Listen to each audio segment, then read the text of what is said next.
El alcoholismo es una de las grandes causas de muertes a nivel mundial.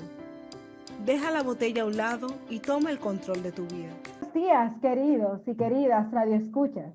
Hoy nos reunimos una vez más en otra entrega de su programa radial favorito, Cápsula de Salud, con su conductora Rosa María Angustia Toribio. Me siento muy contenta y agradecida de Dios por un día más en el cual podemos compartir juntos.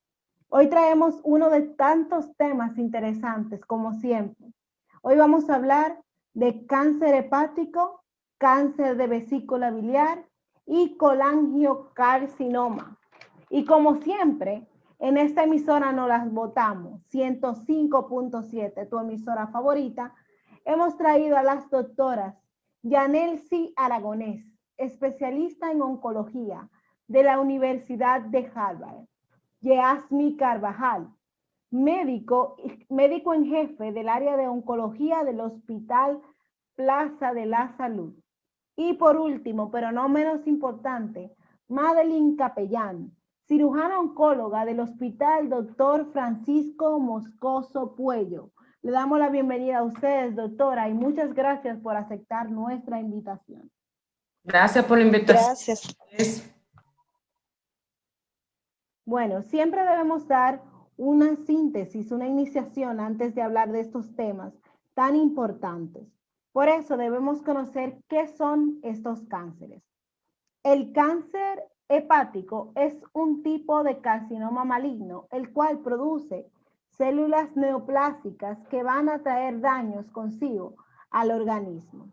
El cáncer biliar o cáncer de la vesícula biliar es un cáncer que se origina de la vesícula propiamente y que se va a producir por algunas otras enfermedades que vamos a estar comentando más adelante.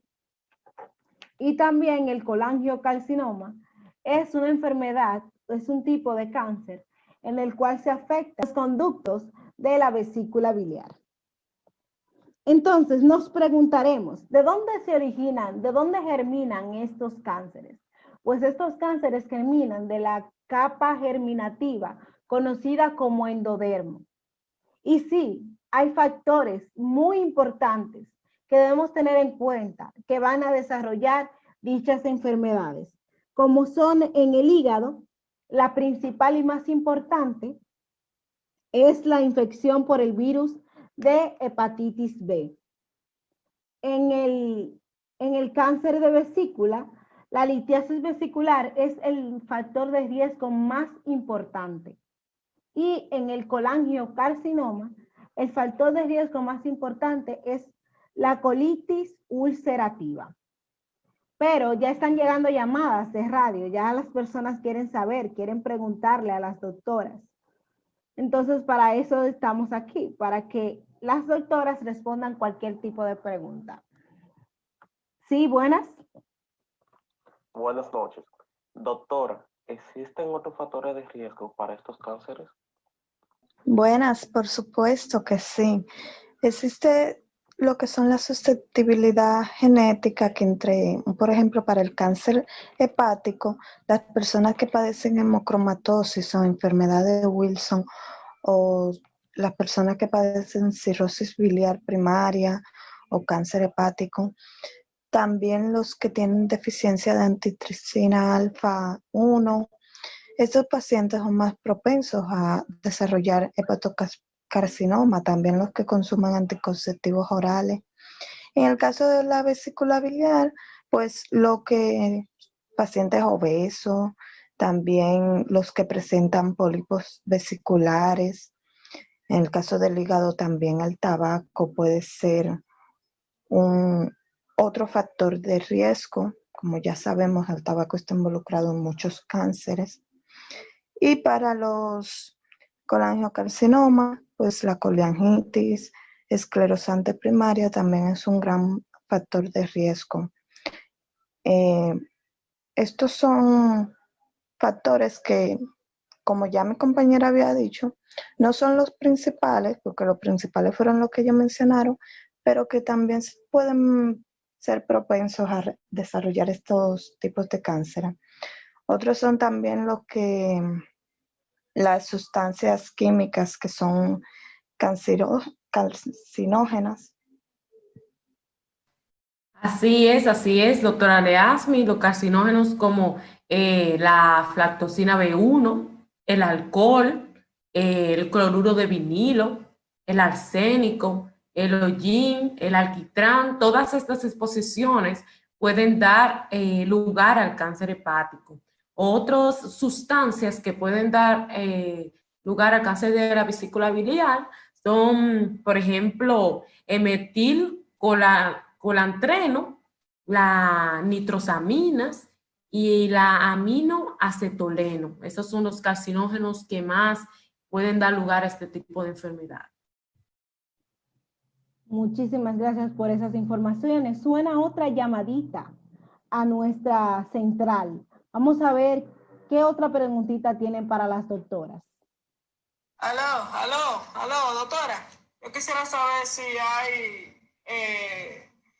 signos y manifestaciones clínicas de estas enfermedades para uno saber si uno tiene eso o no. Yo me gusta mucho beberme mi trago. Muy buena pregunta realmente. Y bueno, estos cánceres se caracterizan porque por lo general son asintomáticos y vienen a manifestarse los síntomas cuando ya están muy avanzados. Por eso es que debemos de estarnos chequeando constantemente. Pero los síntomas que podrían llegarse a presentar son dolor en hipocondrio derecho, claro está. En el caso de hepatocarcinoma, este también podría presentar hepatomegalia, ascitis, equimosis, también podría presentar signos de insuficiencia cardíaca o sangrado del tubo digestivo. Pero ya en general lo que presentan la mayoría son ictericia, coluria, prurito, acolia, que se puede deber a una obstrucción de las vías biliares. Estos pacientes también presentan pérdida de peso, náusea, vómito, fiebre. Muy interesante la pregunta. Y así es, este programa está cada vez más lleno de la audiencia, súper emocionados con este tema. Y ya aquí tenemos otra llamadita en la central. ¿Aló, buenas? Aló, doctora. ¿Cómo están ustedes? Aquí la Yoki desde Pantoja. Siempre fija con su canal. A mí me encanta. Ahí fue que yo supe que mi tía Nelsida tenía un melanoma. Pero a mí me gustaría saber cómo inicia esa enfermedad, porque yo tengo una prima que ella dice que tiene una cosa, porque ella bebe piles romo, yo le he dicho de ese romo. Yo quiero saber cómo inicia esa enfermedad, doctoras. Muchísimas gracias, Yoki, por la pregunta y por tu sintonía. Exactamente, es muy importante saber cómo inicia esta enfermedad, o más bien la patogenia de esta enfermedad. En el caso del hepatocarcinoma, este se considera como una enfermedad multifocal en un hígado expuesto a gran cantidad de carcinógenos que inducen los procesos neoplásicos. Entonces, en un hígado cirrótico humano que contiene gran cantidad de nódulos cirróticos, estos son todos capaces de transformarse en cáncer. Entonces, en su inicio, el hepatocarcinoma se disemina en el propio hígado, creciendo y formando lesiones satélites. Y una de sus características principales es invadir los vasos venosos portales y las arterias hepáticas. Entonces, infiltrando las paredes vasculares y formando microtrombotumorales. En el caso de la vesícula, la litiasis o los cálculos, estos desencadenan una respuesta inflamatoria con la liberación de factores de crecimiento, que estos son los promotores tumorales. Y estos ejercen un efecto sobre el epitelio dañado previamente por otros agentes. Entonces, ¿qué pasa? El adenocarcinoma usualmente produce un engrosamiento difuso de esta pared y se inician por el fondo de la vesícula a partir de la mucosa, que a continuación infiltran esta pared y penetran las estructuras adyacentes, propagándose por toda la extensión directa e infiltrándose en el hígado.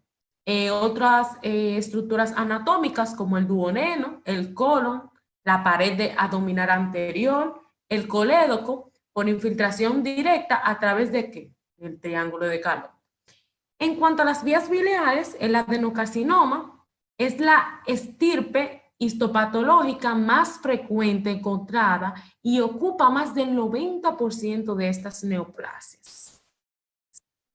Tenemos otra llamadita en la central. Esto estaba rotado de llamadas. Sí, ¿aló, buena? Buenas, sí, doctora. Yo soy estudiante de término de medicina y me gustaría saber cuáles son los genes mutados de esta enfermedad. Así, exactamente. A mí me interesa mucho que los estudiantes estén interesados en este tipo de temas, porque son temas muy comunes que se van a topar en cuanto a su labor como médicos. Hay varios tipos, ¿cómo les digo? Genes involucrados en esta enfermedad. Son los mismos para el cáncer de la vesícula como el cáncer hepático. Entonces, los marcadores genéticos, está el MSH2, que está tanto para el hepático como para la vesícula biliar, el MLH1, el MSH6 y el PMS2, están para ambos. Sin embargo, hay unos marcadores tumorales que se van a presentar de manera diferente para cada tipo de cáncer. Por ejemplo, en el cáncer hepático tenemos el AFP, el DGCP y el GPC3. En el de la vesícula biliar tenemos el CEA, el CA199 y básicamente esos son los marcadores tumorales como los marcadores genéticos. Y de nuevo nos encontramos aquí en cabina con más llamaditas. Este tema tiene a las personas súper interesadas. Están súper conectadas, nos escriben por Instagram, nos escriben por Facebook, hacen llamadas, pero es que yo lo entiendo, es que tener especialistas de tanta calidad, hay que aprovecharlos. Aquí tenemos otra llamadita. ¿Aló, buenas? Sí, buenas, doctora. Miren, yo también soy estudiante de medicina y a mí me encanta su programa. Yo quería saber cuáles son los síntomas paraneoplásicos asociados a esta enfermedad. Qué bueno que hay tantos estudiantes interesados. Son muy buenos, muy aplicados esos niños. Dentro de los síndromes paraneoplásicos tenemos lo que es la hipercolesterolemia, también está la hipoglicemia, la hipercalcemia, la eritrocitosis, la ginecomastia, la atrofia testicular. También tenemos el síndrome carcinoide y también se pueden presentar cambios cutáneos como por ejemplo pemfilofoliáceo o dermatomiositis. Gracias. Muchísimas gracias, doctora, por esos interesantes datos que nos ha brindado. Y aquí tenemos más llamadas, porque es que esto es así, la línea tan abarrotada. No se cansen de llamar, no se desanimen. Vamos a tratar de contestar todas las llamadas que podamos. Y hablando de llamadas, ahí tenemos otra llamadita. ¿Aló, buenas? Sí, bueno, doctora. Me gustaría saber cuál es el diagnóstico de esta enfermedad. Vamos a ver qué doctora puede contestarnos esa pregunta. Para el diagnóstico de este tipo de cáncer, como para muchos tipos de cáncer, se debe comenzar con una buena anamnesis y un buen examen físico. Analíticas en general, una biopsia no se puede quedar, y también, bueno, estudio por imágenes, ecografía, radiografía para ambos tipos de cáncer. Entonces, en el colangioma, por ejemplo, sería bueno la percutánea transhepática y la colangiografía por resonancia magnética, que son de gran valoración y utilidad para pacientes con ictericia y ayudan a definir el nivel y extensión de la obstrucción biliar. Está ahí. Muchas gracias, doctora, por esos datos tan importantes que nos ha brindado. Y esto sigue abarrotado de llamadas y llamadas.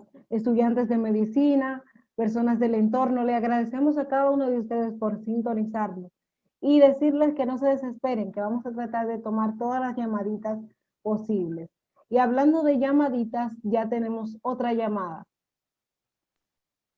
Sí, bueno, doctora, mire, ¿y cuál sería el tratamiento entonces para esas personas que sufren de este tipo de cáncer?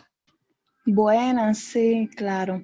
Tenemos que la recesión quirúrgica es uno de los tratamientos y tenemos que aclarar que es el único tratamiento que puede curar, ya sea el cáncer hepatocelular, el cáncer de vesícula biliar o el colangiocarcinoma.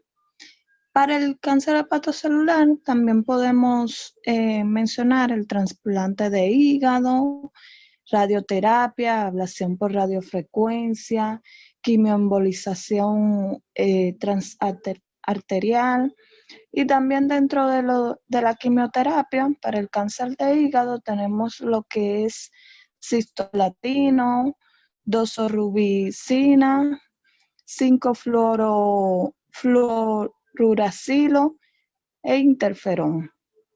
En el caso de la vesícula, además de cistoplatina y 5-fluoruracilo, también tenemos capecitabina, oxaliplatino, gencitabina y también podemos decir que en el caso del colangiocarcinoma, además de la resección quirúrgica, que como ya mencionamos es el único tratamiento que puede curarlo, tenemos que esta va a depender del tipo de lesión. Si es una lesión tipo 1, se hace escisión local. Si es tipo 2, se hace local con resección del lóbulo caudado. Si es tipo 3, se hace resección del lóbulo caudado y hepatectomía izquierda o derecho, más linfadenotomía. También si es lesión tipo 4, entonces ya ahí se puede considerar que sea irresecable. También podemos realizar una colangiopercutánea para las lesiones que sean proximales, es decir, las que sean en el tercio superior de las vías hasta donde queda la unión con el conducto cístico. O también una colangiopancreatografía retrógrada endoscópica, que esta se hace en las lesiones distales, que son ya a partir de la unión del conducto cístico hasta donde desemboca la ampolla de Batter. Gracias. Muchísimas gracias por estas informaciones, doctora. Ha brindado muchas informaciones del lugar para nosotros, para poder conocer sobre estas patologías. Y estoy seguro que también nuestros radioescuchas están muy complacidos con este tema. Antes de terminar, debo agregar todo lo que han dicho mis colegas, es cierto, pero debo agregar lo que es la existencia de lo que son las lesiones premalignas, que estas pueden, por así decirlo, predisponer a estos tipos de cánceres, como son la hiperplasia adenomatosa o la estatosis hepática, o cirrosis, o metástasis displásica y la hiperplasia atípica.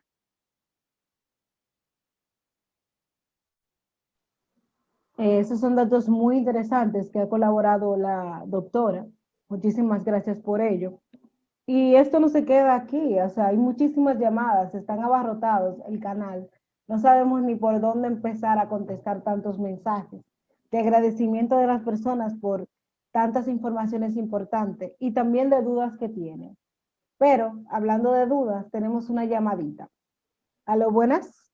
Sí, aló, Jaimito, esta cosa no se escucha, por Dios, aló, yo tengo usted días llamando este programa. Es verdad que me gusta, pero me van a pasar trabajo.